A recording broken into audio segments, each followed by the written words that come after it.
I think we are related. We are family. And the three things I want to do today is share a story. Because stories are powerful, and my hope with the story, it touches you in some way.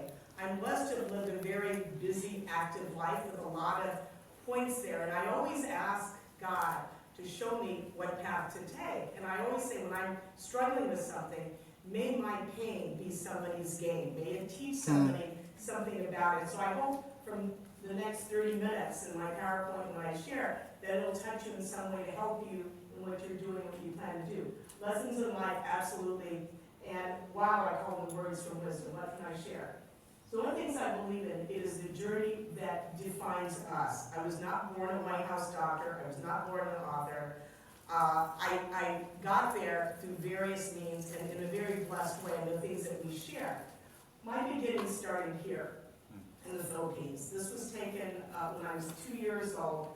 I am the second little girl from the left. This was taken in Santa Rita, Pampanga.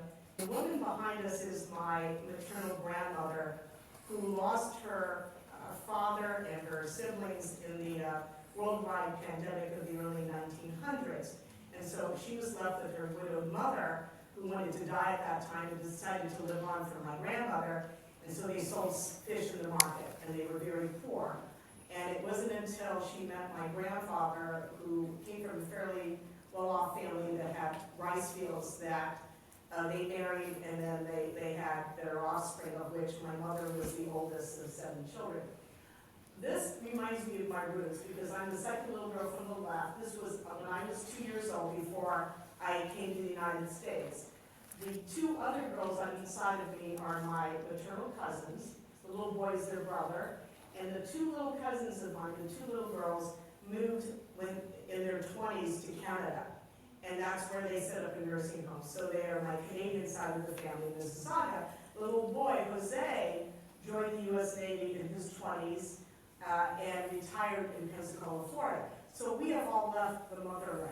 We have all left. When we go back, we have our roots. And I think we look, and we all have similar roots, is what connects us. But as my journey progresses, this is the part I remember, from black and white to color. This is my 5th birthday in Pearl Harbor, Hawaii. My dad was U.S. Navy, and that's, is very significant in my life. And I look at this, and this is my family and I trying to assimilate into the U.S. culture. And as you can tell, Mom dresses you in the frilly little pink dress and the barrettes in your hair, and in the days your mom made your birthday cake. And here are all the neighborhood girls, right? And it's always trying to fit in. I think the one who's really struggling here to fit in is my little brother. Totally lost. He went to USC. One of the things I've experienced all my life, and I still do now, and I smile about it because you have to have a sense of humor to get through things, is trying to fit in. This is one of the few venues where I fit in. It's not always the case of fitting in. And you probably have experienced it. You'll walk into a room, a place, and they'll always underestimate you. They'll always, as a woman doctor, well, you must be the nurse. There's nothing wrong with it. Nurses are great. Filipino nurses are the best nurses. You listen to Joe Boy. Awesome. Okay? But they'll always assume you're that. I'm at the White House, and the valets are all Filipino. You must be a valet. No, I'm the doctor. So, so you're never fitting in. But I said, after a while, I got used to it, and then with a sense of humor, and I had some pretty good comebacks that you can use. But it's always trying to fit in, and it's okay. When you walk into a room in a setting that you look around, and you're not, you're surrounded by people who don't look like you and have nothing you can tell in common, that's all right, because I always believe there's a reason for that. You have their spotlight. You have their attention. Use that. Because when you stand out, that is your opportunity to be outstanding. You have the microphone. You have the focus. Then the question is, what's your message? What's your point? You want to be remembered in a good way. Always be remembered. Because when you're doing rounds with patients, you're probably the only Filipino there, perhaps, not necessarily here. You're blessed to have more diversity here than other places, but in the East Coast and other places, everybody else is Caucasian. And so, but then they'll look and say, well, that nice Chinese person helped me. So be outstanding. advantage. So really, number one, I am grateful for my Filipino roots, absolutely grateful. And I learned to speak English when I was 2 because it was television, but my parents spoke Kapampangan at home. And so it's almost like when I'm in the crowd, you talk about meeting each other, you can hear in the background Tagalog, you know, tune over and go, oh, they're Filipino. You know them, you know, and you smile and you know, and the way they point with their lips and things. Yeah, absolutely. But those are who you are. Those are your roots. And actually, a lot of the things in our roots make us great Americans. Our work ethic, the things that were raised that made us good Filipinos in our family, raised us to be the best Americans this country has had. You know, we have work ethic, right? Our parents teach us to go to school, to be educated, to be disciplined, hardworking. If you look at stereotypes, and everybody lives on stereotypes, good or bad, we actually have a good stereotype. When they look at Asians, they think of overachieving, studious, working hard, Asian Americans, Asians. We have a great stereotype, absolutely. You're employed, you have family, you have generosity, you have great food. So really, your family is there, you look out for each other, you're always conscientious of it. You have also respect for your elders. I think one of the reasons our Filipino nurses and doctors are really valued in the geriatric community is we respect our elders. Achi, koya, we kissing the hands and things that are part of our tradition. We respect all elderly people, our older people. We have respect. We don't have enough respect in the world nowadays that we see. The other thing that we have, the Philippines was ranked as one of the top countries in kindness.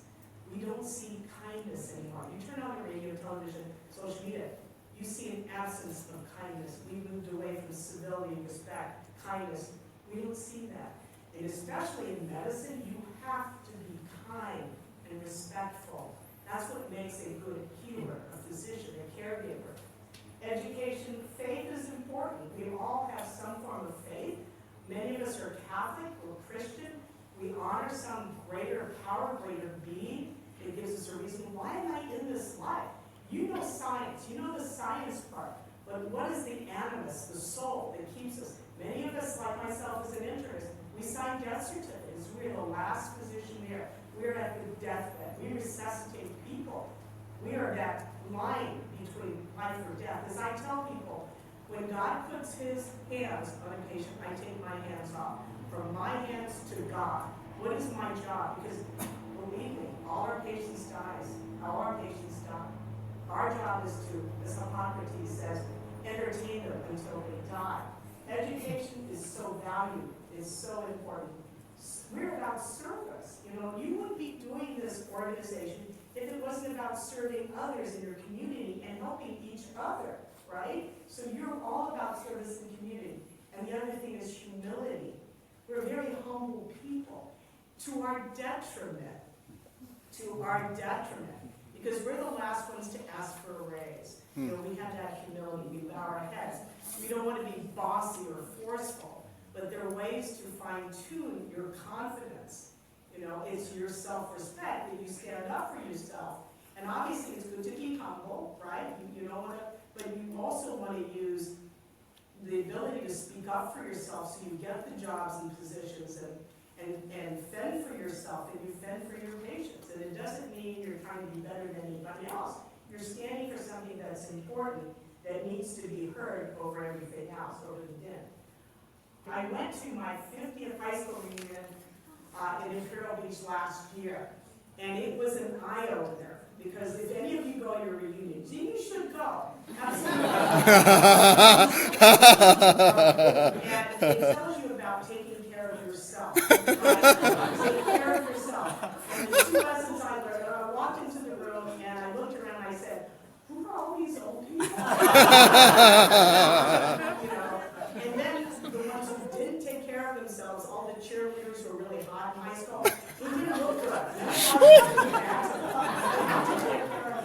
And then the guys, you did not recognize them. It was like, so really take care of yourself. Take care of yourself. Number one, take care of your health, your personal health, your ambition. Use sunscreen and moisturizer. Very important. I'll give you tips later from this universe.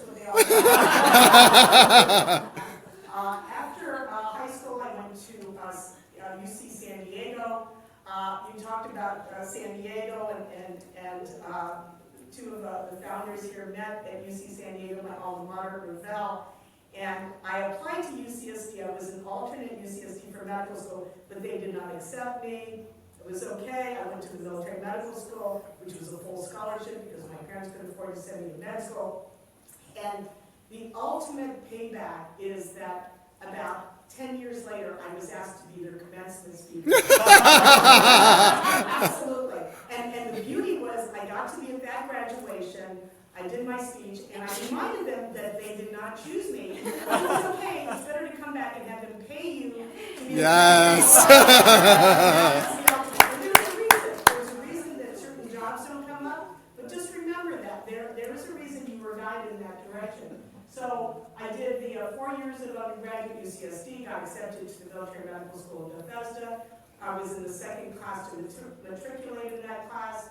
There were 65 of us in the second class, and matriculated in 1977 to 81. And there were 15 women out of 65. There was only one Filipino, there were two Filipinos, myself and Edgar Cordovan, whose father was in the Navy, so Edgar and I kept in touch. So we're the only Filipinos in our group. One of the things about the Navy is so much a part of my life because my father and the relatives, and that's how we came to this country. And we always say it's not just a job, it's an adventure, and truly it is. Because you're not just a doctor, you're a leader, you have to be innovative, you have to take care of the people you work with, many other challenges. And it isn't just in a clinic, it's in a hospital, it's on board a ship, it's with the Seabees, construction people. And you've got to embrace the adventure. And definitely you are being all you can be. I'd like to include when I talk about leadership, because all of you are leaders in your own way. But the 5 points I make about leadership that I learned in the Navy apply to real life.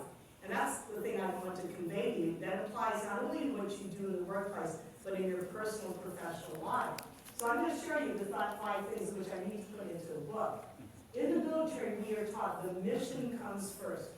What is your mission? You know, if you're going to med school, you want to be a doctor, you want to be a pediatrician, you want to do this, you want to pass the boards. What is your ultimate mission? You know, what do you see in the future? What is, and then you extrapolate. You know, if you form a company, what is the tagline for my company? What do we want to do? Who do we want to touch?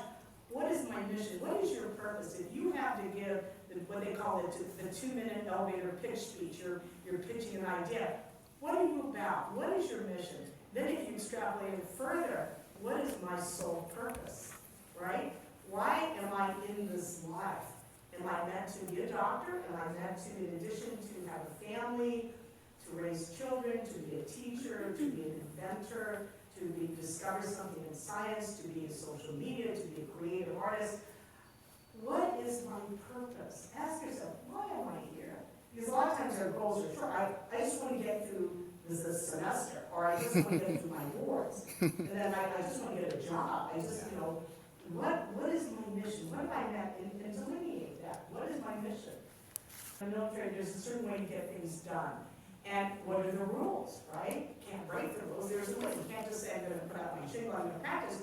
You got to get licensed, you got to get your boards, you know the rules. And then you get to the position, yeah, you want to change the rules, you can do it, but you got to follow the path. You got to know the rules. You got to know the people that make the rules.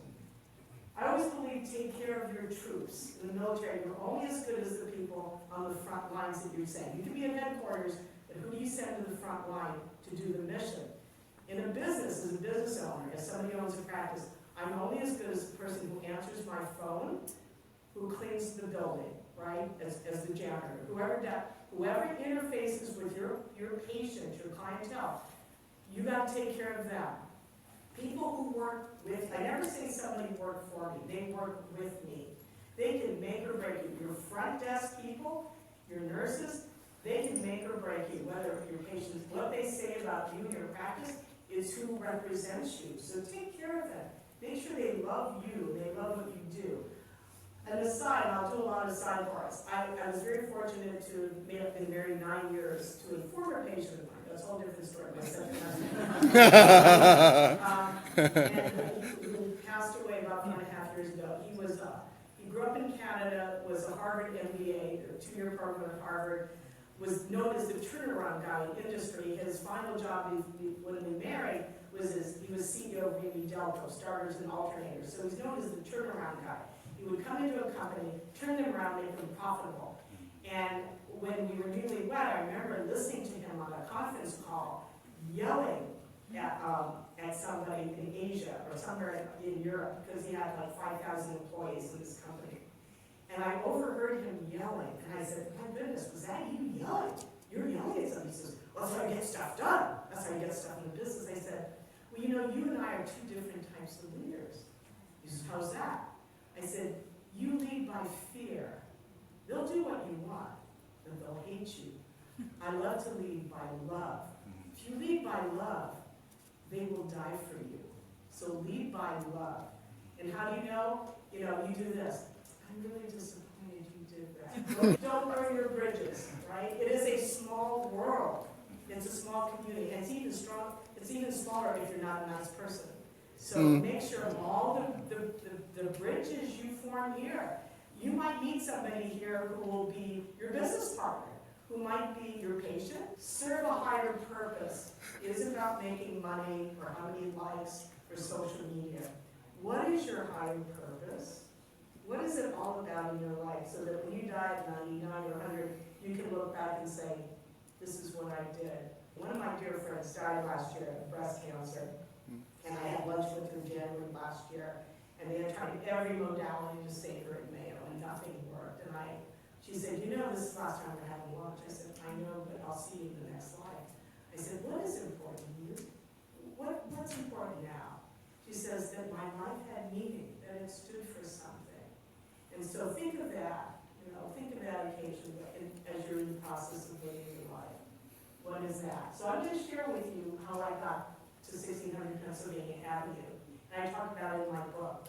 So I'm going to rewind the clock. How did I wind up there? People look at me, how the heck did you wind up in the White House? I did not plan that. I didn't know there was a job there. So the year was 1991. I was living in San Diego, south of here. I was in the Navy. I'd been in the Navy 10 years. I was a lieutenant commander in the Navy, and I was a division head for internal medicine at Balboa Naval Hospital. And I was married to my first husband, who'd been my high school sweetheart, and we lived in Vero Beach, and we lived 2 doors down from my mom and dad, which was great because they would help take care of my kids. Both of my sons were going to Montessori school in San Diego, and I would go every morning to my job at the Navy Hospital. I would see patients during the day in clinic, internal medicine clinic. And then I was attending on the wards, and then, go home, make dinner, see my kids, and then it would reboot. And I thought, it was a time after 10 years in medicine, I thought, is this all I want to do? Is this really what I want to do? So you'll probably see that in the job. Is this the most of what I want to do? Is this going to be like this forever? Really, is that? And so you have a little examination of conscience.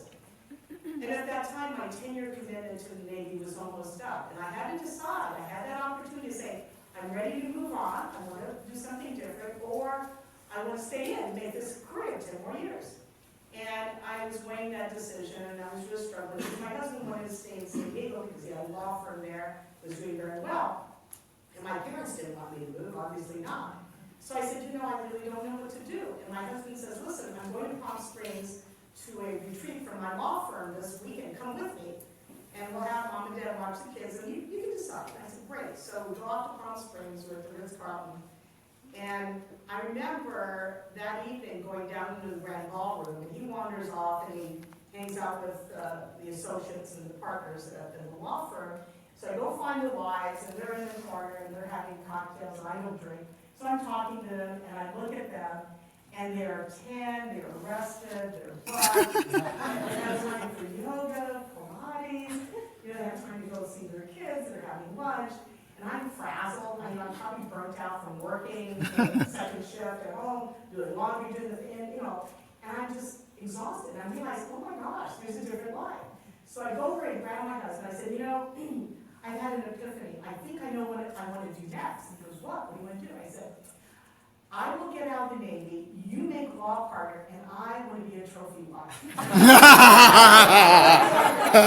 So they had the papers, and they didn't have much internet those days. got the paperwork in my hand, I'm at my desk, and I realized I am divorcing the military. I'm like getting out. If this is what it takes, I'm going to do it.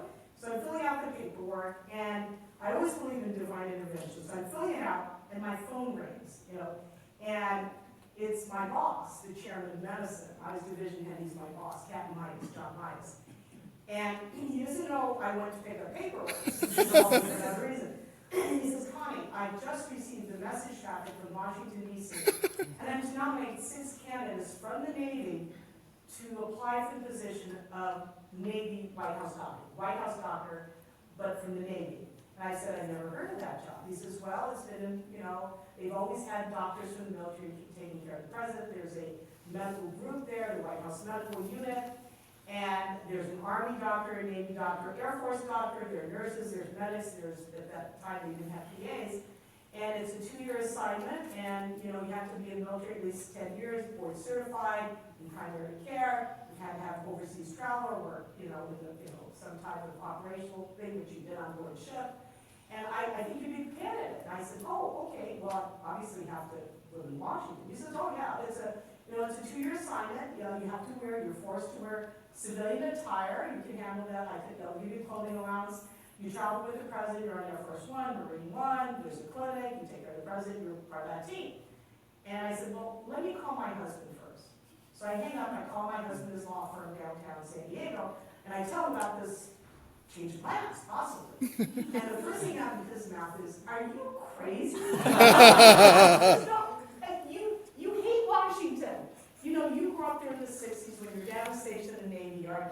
You went to med school in Bethesda. You know how hot and humid it is in the summer, how cold and miserable it is in the winter. But most important of all, they don't have good Mexican food. There's not Mexican food. And it's like, he says, plus I thought you were going to be the trophy wife. He says, it struck me that you really have nothing to lose if you put your name in, right? Because you will never get this job. Good response. Okay, so the sidebar from this. There are 2 most important things in your life. And a lot of people, this is a take-home. 2 most important things in your life is, what is your life purpose? What are you meant to do in this life? The second is, who is your life partner? Okay, most of us should have a life partner. Not everybody. But who is your life partner? The criteria for your life partner is you make sure your life partner is your biggest fan. Is your biggest fan, right? They believe in you. They've got your back. So as my first husband said, you'll never get this job anyway, which I did divorce in 20, that was the biggest one. So you'll never get this job anyway, but it is a resume item in case you decide to work for Kaiser. So I'll put my name in. So fast forward 6 months later, I'm in Washington, D.C. It's Christmas time. They're decorating the White House. It's very surreal. I'm in my military blue uniform. At that time, I had put on extra stripes. I was a commander. And I'm looking at the 500 guys who are in position, who are competing with me. I don't know them. I've heard of them. And they're all tall, white guys, good-looking, nice hair, nice teeth, medals, surface warfare, jump school, flight surgeon. They all look like Tom Cruise from that movie, Top Gun. Absolutely. And all of them are connected to White House. I mean, one of the guys who was competing with me was going to be the best man at the wedding of the guy we're replacing. And I thought, no way in hell. That's no way in hell. And so I'm in there. So what they do for the interview, you get interviewed by security because you have to have a Yankee White top secret security clearance because you're in proximity to the president. You don't want to kill him. Or you don't want to be, bribed. All these things. You don't have any controversy about you. And then you get interviewed by the members of the White House Medical Unit. But the final interviewer and the final decision maker at that time, and it currently still is the physician to the president. That is the politically appointed boss who the president says, you are my doctor. How do you know who the president's doctor is? That's the person who gets blamed in case the president dies in office. That's the person they all go to. That's the name will crop up. So that's the name that crops up in media. So at that time it was J. Berkeley III. And I didn't know him, I hadn't heard of him. I researched Dr. Jay Brindley, trying to find what we had in common, and he had gone to Andover prep with George Herbert Walker Bush. He was Ivy League. He had gone to Sloan Kettering. He was one of those New England Blue Bloods. He had a home in the Hamptons. And I had nothing in common with him. The only Filipinos he knew were the guys in the White House mess, were my people. That's where my people came from. We're the only people. So I thought, there's no way this guy's going to like me. So the final interview, I get marched into the ground floor of the White House because the Office of Physician to the President is located on the ground floor of the White House, opposite the elevator the President takes every day to go down to the Oval Office. So Dr. Al Roberts, the incumbent Navy doctor, escorts me, brings me in. He says, all right, Connie, have a seat here. I'll go introduce you to Dr. Lee. So I sit down, and there's a secretary there looking at me up and down, just like, you know, the token Asian woman they brought in. Just smiling, look at me. So Al Roberts goes to the doorway, and I can hear him. His back's there. I can hear him talk to somebody on the other side of the office. And I hear him say, Dr. Lee, I have our next candidate here. And I can hear this male voice say, well, did you bring her binder with her resume? And Al Roberts says, oh gosh, I forgot it in the executive office building across the way. And there's this pause, and it sounds like somebody took a book and threw it on the wall. It's a study, says, well, never mind, I'll make the decision without it. And Al Roberts pulls away from the door, he goes, you're on. So I stand up. And if you read Amy Cuddy's book about power posing, it's a good book to read. Amy Cuddy, Power Posing, Harvard Business School. She talks about you fake it till you make it, right? If you're terrified to speak in public, what I do is before any speech, I run into the ladies' room, I stand behind a stall, and I power pose. You get behind the stall, 2 legs apart, and you take a deep breath, and posture, and you try to assume the posture of confidence, even though you're terrified, right? And your body tends to dictate what your mind is going to believe. So you take a deep breath, you power pose, you psych yourself up. And one of the things I say is, nobody can be you better than you. If I were going to cast a television series, and I wanted somebody to play Abby, my niece, I go, Abby would be the best one to portray herself, right? I would hire that person, I would cast. So nobody can be you better than you. Nobody can tell your story better than you.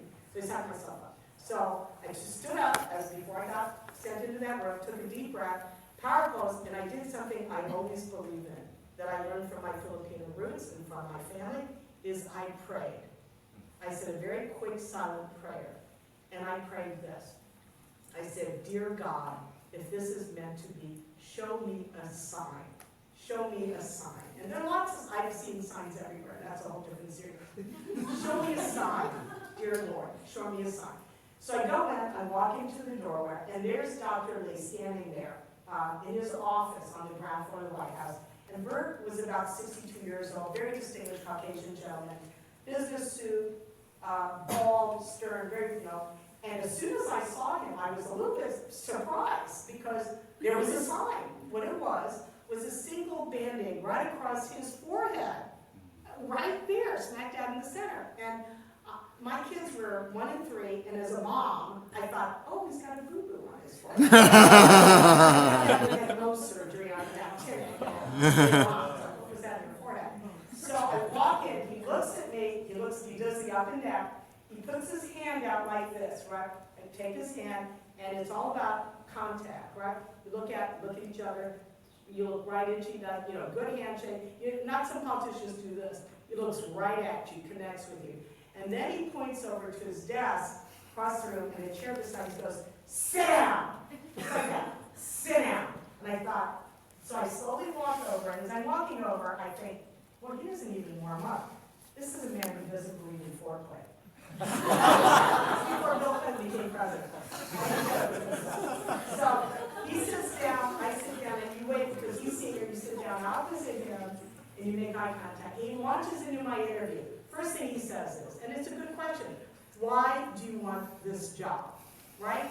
You've all been asked that. Why do you want to go to this med school? Why do you want to be in this internship group? Why do you want this residency program? Why do you want this fellowship? Why do you want us to hire you? Why do you want me to marry you? Right? Why do you want children? Why do you want this job? And I was going to prepare all these nice things that I thought he won it. You know what came out of my mouth because I saw the sign and it said to me, don't be afraid, don't be afraid. I said this, Dr. Lee, it's payback time. And he looks at me like, what? I said, it's payback time. I'm Filipino, as you know. My father and mother from the Philippines. My father was a poor man from the Philippines, right? He was a poor man. He joined the U.S. Navy in the 1940s. His uncles and his brothers all joined the Navy because that was their opportunity. Came to the United States. I was raised here. We couldn't go to private school. I went to the military medical school because it was a full scholarship.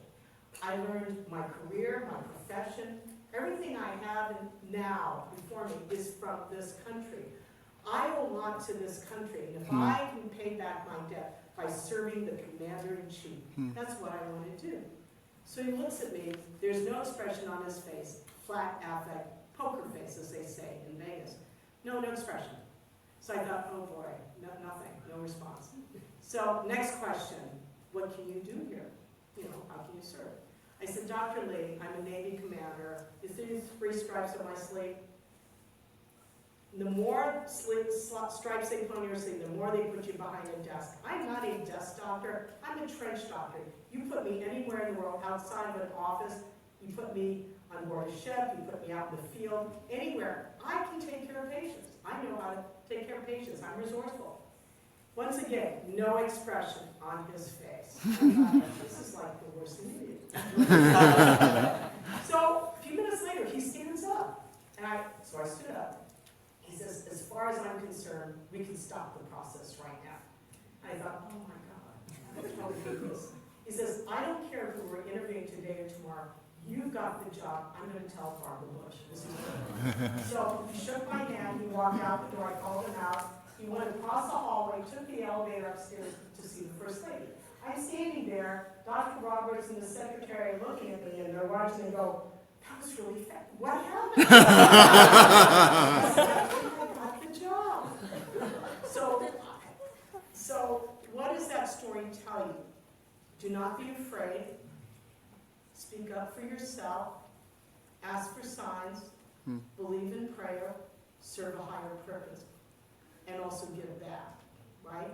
So I always think, as the progression of things in my faith has taught me, I was sent there because Bill Clinton and President Clinton was, I took care of the Bushes at the end of their presidency, and then President Clinton came on board, and there was actually another doctor they had slotted to be the senior doctor, but the Clintons didn't like them, and so they fired him, and they made me the senior doctor. And so whatever was going to be a 2-year tour became 9 years, so 3 presidents. But the sign from God that it isn't about me, that's the humility, it's about the higher power. That office in which I was interviewed a year and a half later became my office for 8 years. So that's not me. I always give credit. When a patient says, you saved my life, I said, we had something greater that helped me find this too. Before every patient I see, I always pray, show me what you want me to do. Show me what you want me to do. And I do that. I make this a guiding factor because I don't have all the answers. Nobody does. You have to see something bigger and greater and some higher power that can help you serve a higher purpose. And so I did 9 years at the White House. They wanted me to stay longer. I said, guys, my kids were 1 and 3. They're 12 and 14. I missed their entire childhood. And what really solidified it was one weekend I was home with my kids, and they were out in the front yard playing, and I was going through some things in the basement in our home in Virginia. And I found a journal from my youngest son, Jason, that he had made some journal articles, and he was probably about 8 at the time, and I opened it, and there was an entry that said, today Mommy is again on another trip with the President. When she is away, the house is dark. It is as though she is dead. I said, you're never going to get your kids back. You're never going to get them back. So, I always tell people, have a career, absolutely, have a profession, but also have your life, because you got to have something that sustains afterwards. You can have all the success, but who's afterwards? Who's there for you? Who's at your deathbed? Who's there to cheer you on? Who's there to comfort you in the time? So what did I learn from the White House? Learn from the people before you, right? I always learn, if you're coming into a job that they fired their person, find out what they did wrong, and don't do that. No, that didn't work, right? I was in the middle of the Clinton White House during Monica Lewinsky. I drew his blood that was the DNA that connected him to Lewinsky. Monica was hanging outside my door, okay? Here you go. So I sat down with my staff in the middle of the impeachment, and I said, okay, what did you all learn from what just happened recently, okay? Don't do that. Don't do inappropriate stuff. You can do the greatest things. You can make major achievements in medicine and science, but it's your personal conduct, right? You had an alcohol substance abuse issue, get help, right? If you are having marital issue, don't get into an affair. It's your personal conduct. Listen to unexpected sources. My book, The Housekeepers here. You know, every administration changes. And every 4 years, things change, people shift. Nobody's there forever. The only people who stay forever at the White House is the White House cleaning staff, the cooks, the chefs, people who are paid there. The gal who used to clean my office had been there for five presidents. I mean, so I asked her one time, she cleaned my office, and we were chatting late, and I said, so what advice would you give, when I move on to the third president? What do you advise?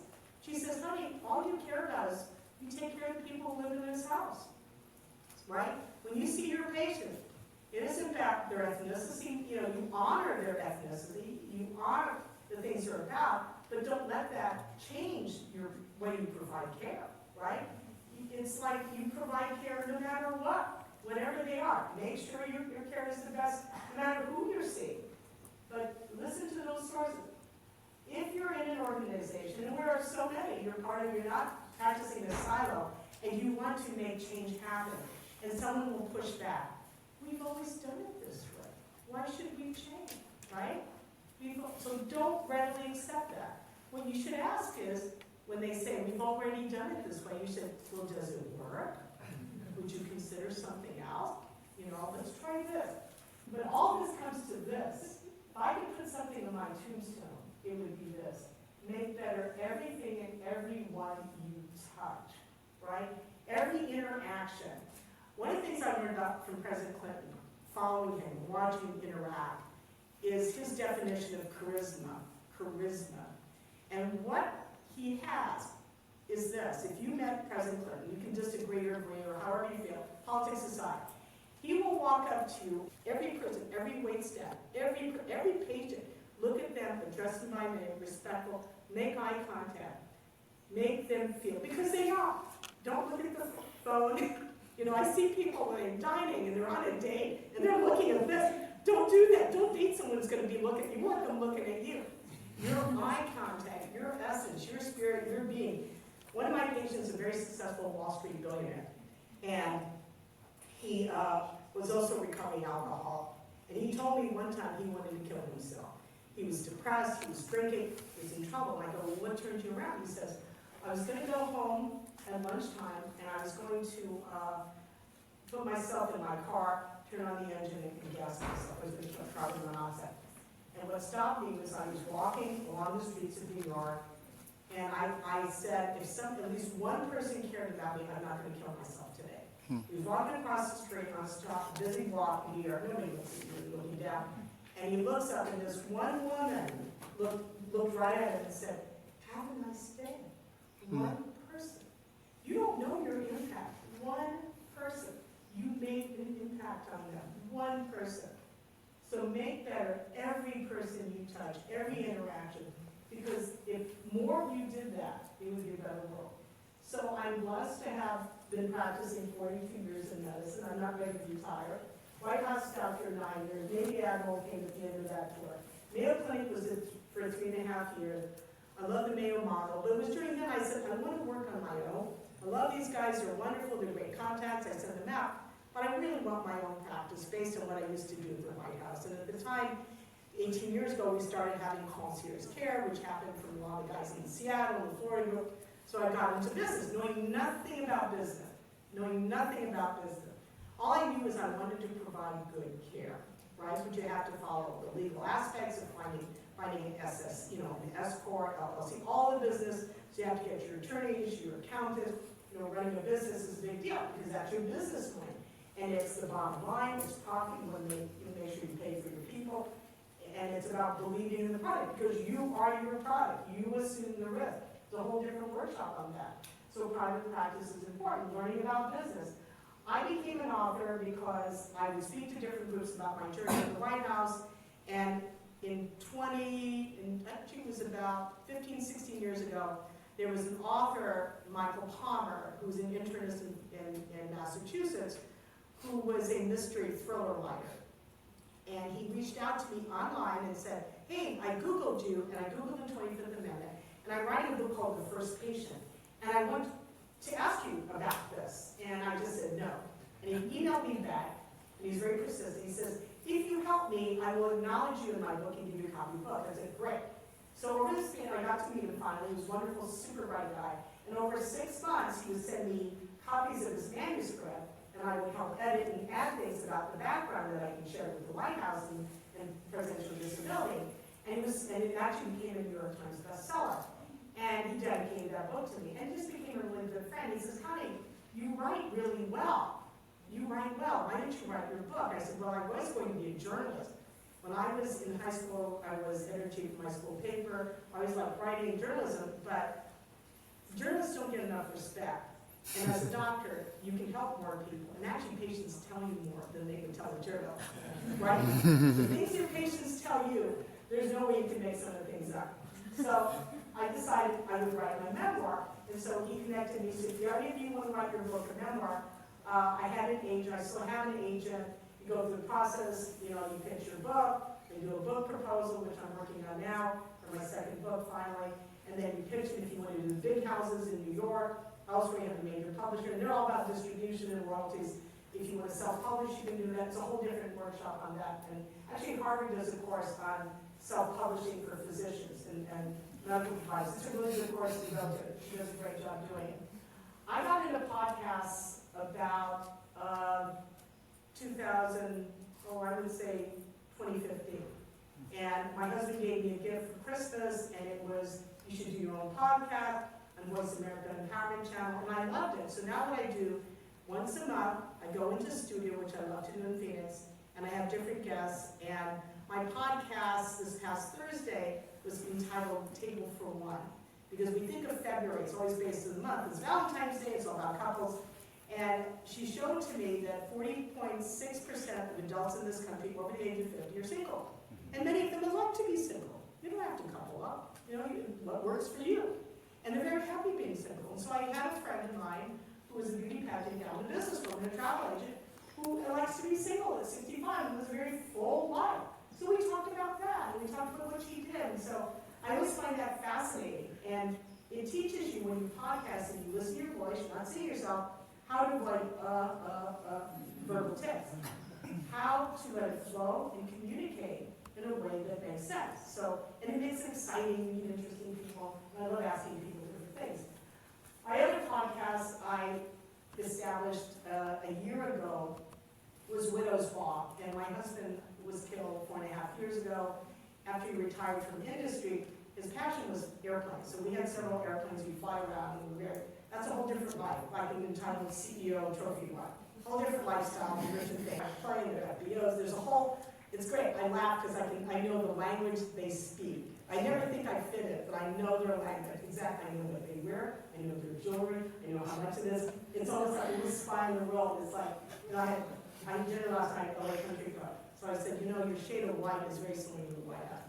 So you look at the different things in that world. It's putting yourself in a different world and spying and thinking, I'm not part of this world, but I get to be a reporter. I can share it with everybody else. So, because I can profile them as much as they profile us. So, this is a uniform. It's a St. John suit, the Dolce & Gabbana or the Chanel foods. So we all know, women know, they enjoy the whole bit. So what we do is the podcast, I talk about Widow's Walk, and it really comes out after being a widow, how do you do that? How do you survive that? And I look at statistics, 700,000 new widows in this country every year. 700,000. The average first-time widow is 47. And there are 11.8 million widows. Look at that population. If they all buy my book. I'm a New York Times bestseller. If you all know widows, your mother, they say that, what's the percentage of women will be widows? It's about 92%. 92% of married women will be widows. So I tell my patients, my women who are griping about their husbands, I said, you may be upset with your husband now, but listen, 92% are widows, so you're going to miss that asshole one day. If you really are in nowadays, go get counseling, get some help.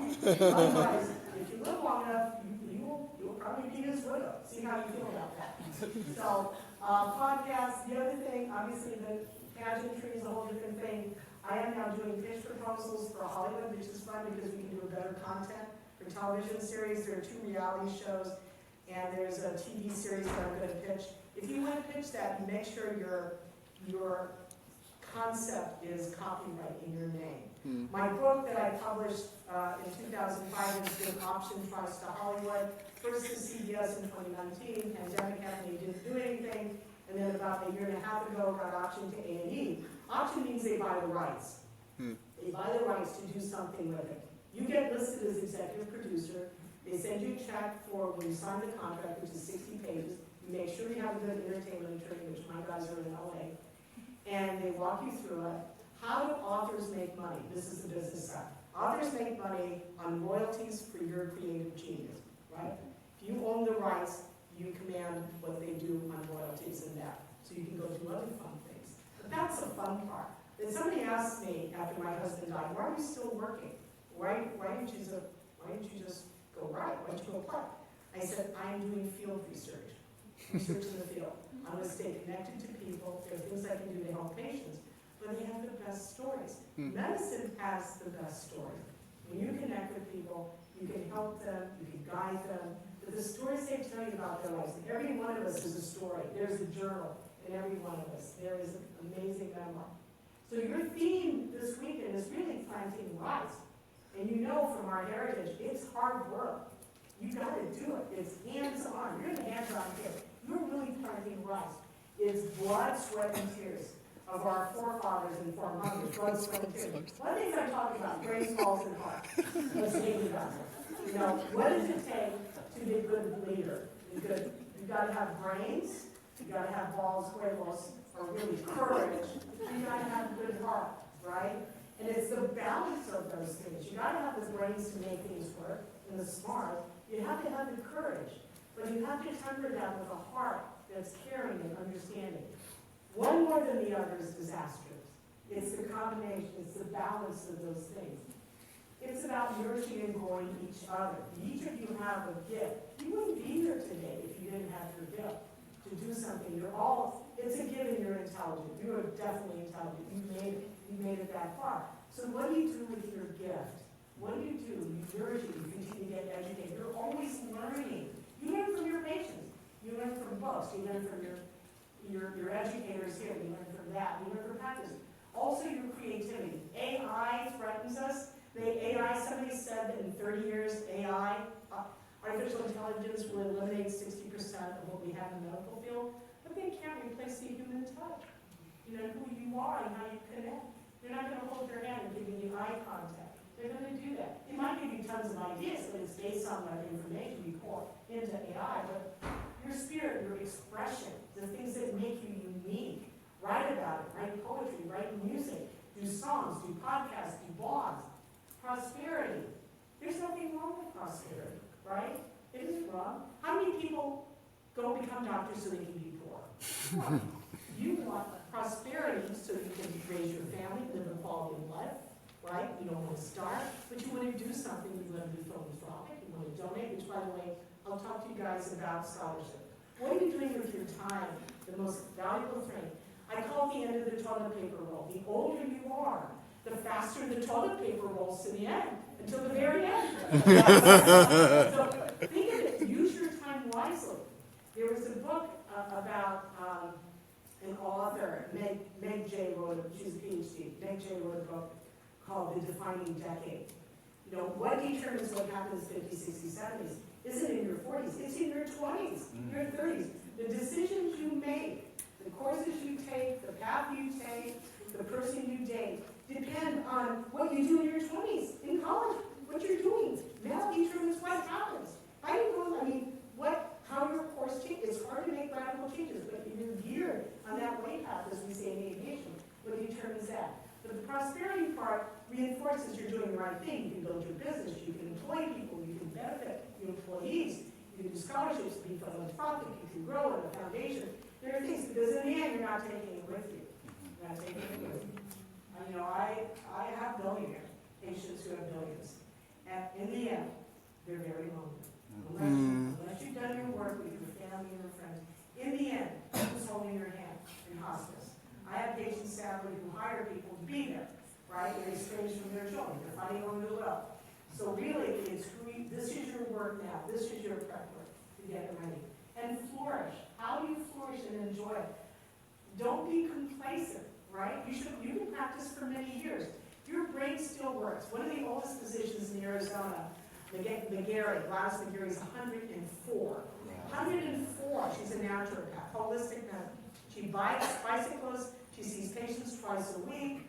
It's the wisdom of the elderly, but she has so much wisdom for her. But be grateful. You have such great opportunity. You have the best of both worlds. You came from a wonderful motherland, and you came to this land of opportunity. Did you use it? But go back and give back. Help others achieve. This is what you're doing. I thank you for doing this. And plant future seeds, because when I go, I want you all to carry on. I want somebody to take care of me from here, right? And I want this to live on so you can help other people. And to keep in touch, because we are family in many ways. We look at each other, we're family. So please keep in touch with me. This is not goodbye. This is hello. So I want to end my talks. If I went over, I apologize. I want to be open for any questions. And I'm going to be available afterwards if you have books to sign and have you sign it. And thank you so much for allowing me the honor and opportunity to speak to you today. So thank you.